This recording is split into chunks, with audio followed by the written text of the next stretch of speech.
My brother, his friend and I once went to an abandoned place, a hospital for the criminally insane in a pre-war asylum, with a stiff. The plan was for each of us to pack up our gear and bring back some loot. We were going with a big group of people. We went with a large group of people. To be honest, there were people in the group that my brother and I didn't even know. I thought they were friends of my brother's friends. We decided to go at midnight in the middle of winter. My brothers and I were really naughty, so we didn't worry about anything. In fact, my brother went with an air gun and a metal bat. Well, he's a criminal now, isn't he? When it was time to meet, we went on a suicide mission on the moped. First we went to the Spirit. The place was pretty rough, and there were a lot of discarded syringes and handcuffs. I found a lot of discarded syringes and handcuffs. So I went into a hospital room. There was a bed with restraints. This was really bad. First of all, there were a lot of fingernails scattered around. There was also a lot of hair. The brothers were in high spirits and not at all freaked out. But I was scared. I got a piece of paper that looked like a suicide note. I got a piece of paper that looked like a suicide note as a trophy. It was an envelope, so I said to myself, I think it's paid for, don't you? When I left the room, I looked at the wall and saw a sign that said, I'm going to kill you, I'm going to kill you, I'm going to kill you, I'm going to kill you, I'm going to kill you all. Get me out of here, get me out of here, get me out of here. I was dying. After my brothers left the room, I said to them, I said, brother, this is bad, isn't it? I just saw something on the wall. But my brother didn't believe me, he just left and let it go. Next, there was a sturdy-looking room. We had to go into that sturdy-looking room. It looked like a place for severely insane people. It seemed to be a place for severely insane people. There was a lock on the door. The atmosphere there was obviously different. There was a lot of glass. There was a lot of glass and what looked like blood on the wall. My brothers were a little freaked out. But they said, I wonder if there is something in there. Well, usually, only a bed is placed in such a room. Then came the scary part. The sturdy-looking door suddenly closed. It was impossible to open from the inside. There was no window. In other words, once the door was closed, it was pitch black. It was just darkness. Well, some of my brother's friends were outside, so it was fine. When I left, I touched the doorknob on the inside of the door. And I got this weird liquid on it, not blood, but some kind of liquid. I don't know how to describe it. It was like a runny tongue. It smelled bad. It smelled rotten, or something like that. By the way, it stank for a week.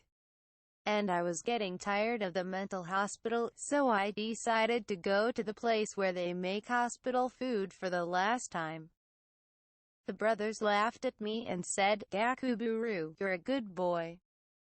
My brothers were laughing and I was scared to death when we got to the kitchen. The place was terrible. For some reason, knives and other cutlery were scattered around. It was an unusual number. As I was searching through the loot, I found something. It was a blackened coxcomb. Well, it was not a loot at all, but I got it anyway. Then, when I was about to leave the kitchen, suddenly, clang! And all the plates and pots and pans on the shelves fell down at once. My brothers, sensing something was wrong, got scared and quickly left the hospital. Then, when they got out, they noticed something. The blade of a kitchen knife was jagged from cutting something. And there was a white powder. I was the only one who knew about it at that point. I was the only one who knew about it. I was the only one who knew about it at that point. I was the trophy bearer. I was about to cry. I was half crying. And then I came out of the hospital, and it was oddly cold outside even though it was in the middle of summer. And I couldn't see the moon, even though there was one before I entered the hospital. Then we entered the last isolation ward. The isolation ward was made of wood. It might look like a school to a stranger. We smashed through the entrance and entered. At first, I went to the nearest room.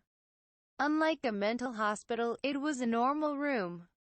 It was a normal hospital room. There was a small desk and I tried to open the drawer.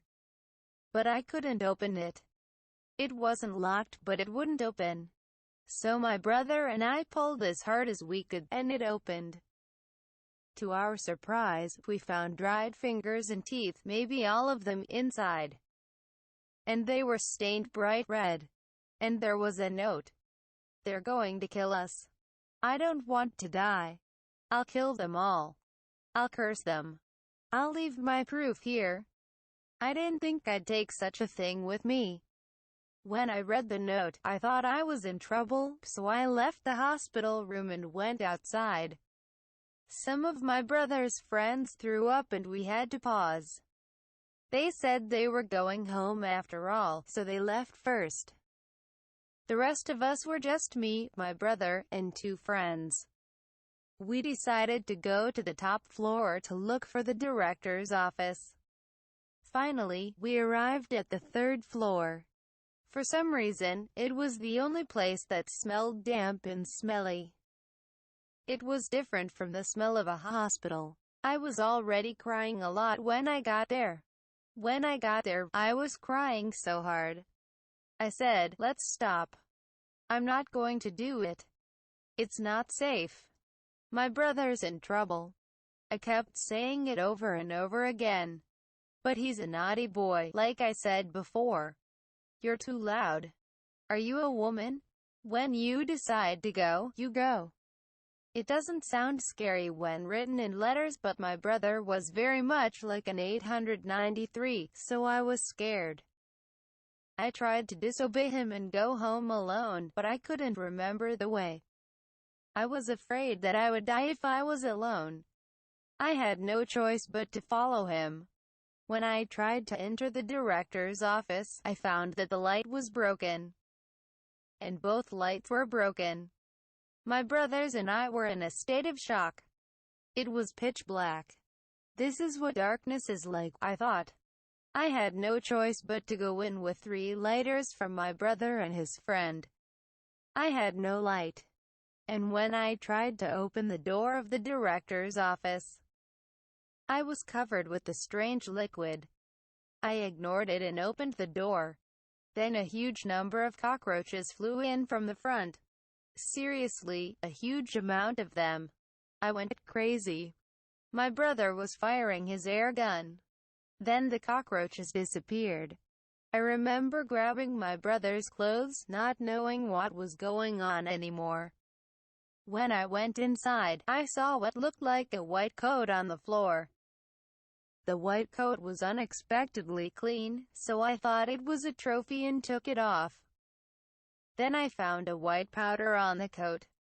I found the same white powder as the knife I found earlier. This time it was more like a lump than powder. I understood instantly. This is a bone. There was no doubt in my mind. I broke down crying on the spot. The brothers left me and went into the back. The brothers went into the back. The brothers told me what was going on. First of all, a lot of white coats fell down. Then there were an unusual number of insects. I heard a buzzing sound every time I walked. My brother said he was glad he was wearing long sleeves. Then we got to where the director's desk was. For some reason, the director's white coat was not there. Instead, there was a pair of broken glasses on the chair. White powder on the desk. My brother didn't know about the bones at this point, so he didn't think anything of it. The desk also had a drawer. It also had a drawer that wouldn't open. The brothers kicked the desk. It opened. What they found was again a large amount of hair and teeth. It seems that the amount of hair was not half as much as it should have been. This time, too, there was a piece of paper, not a note. There was. We're not going to get angry. We're going to die, but to kill the people who put us here. I'm leaving my proof here too. He said he thought he was done for, but he decided to open one last drawer. I really thought he was a great brother. I heard that when he opened the last drawer, he found a wooden box. He said it was wrapped in his hair and was bright red. When he touched it to open it, someone pulled his hair from behind. There was no one behind him. His friend next to him said the same thing happened. My brother had a bad feeling about it, so he threw away the box and ran to me to leave. I was watching them when I saw a black guy with his mouth open behind them. He was running after them with his mouth open, as if he had no jaw. I was chasing after them. My brother came up to me and said, "Oh no. This is bad. Drop everything you have and run to the entrance. Don't ever look back." I had already thrown away the lighter, and we ran to the first floor in the dark. We could hear the footsteps of black people chasing us from behind. I could hear more and more of them. We managed to reach the entrance. I tried to open the door, but for some reason it wouldn't open. My brother said, "You guys break it down. Break it down, quick." I banged around on a nearby chair, and my brothers banged around with metal batons. I managed to break it, but the black guys were right behind me. I was last in line, and they grabbed me by the hair. I tried to force myself to run even though they were pulling my hair. I managed to shake them off, but my hair fell out. I didn't have time to worry about that, so I ran. When I got out of the hospital, the black guys were gone. I went back to the motorized bike. My brother was about to cry too. I mean, you know. So I checked the current situation a little. First of all, everyone's shoulders were wet. And then, to my great surprise, my toenails were peeling off.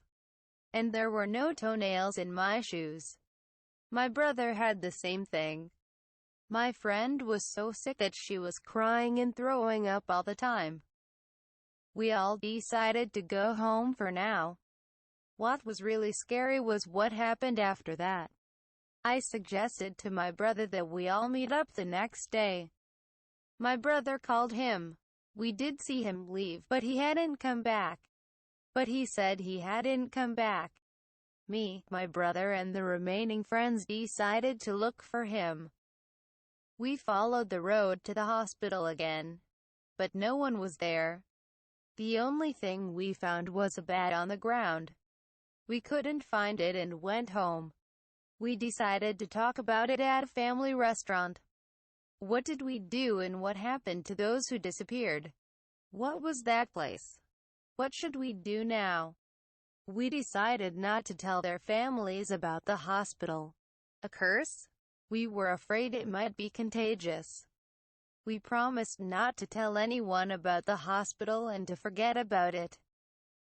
The next day, my brother and I went to a nearby shrine to have an exorcism. The next day, my brother and I went to a nearby shrine to exorcise. He said that there was a curse on me and my brother. According to the story, I was carrying a knife or something. My brother touched the box. He said that my brother's curse is stronger than mine. The curse of the box is to put a child's umbilical cord or something in the box, just like in the old days. I think they may have improved on that. The goddess thought it might be an improvement on that. The goddess thought it was a modified version of the old curse. It took half a day to get the curse lifted, but my brother said I should do it to my other friends. But he said he couldn't get in touch with them. His family said he hadn't been home since yesterday. My brother and I were like, oh, we're done. So we went to the library and looked up the hospital. We found out something at the library. The hospital was shut down because of something. A lot of doctors and nurses went missing. All the patients died. The mental hospital was just a name, but it was really a place for people with anti-government ideology that the military had captured, and that those who were put there were tortured. They were killed in isolation wards. This is what we found out. My brother and I were curious, so we asked an old man in the neighborhood who was almost 100 years old. He knew a lot about this. He told us that the facility was hell. He was a former postal worker and had once gone there to make a delivery. He still vividly remembers the scene he saw at that time. It was truly a hellish scene. There were constant rants and cries, and the people who were going insane. He said he saw them holding down a man who was going crazy and carrying him somewhere. There were soldiers there, too.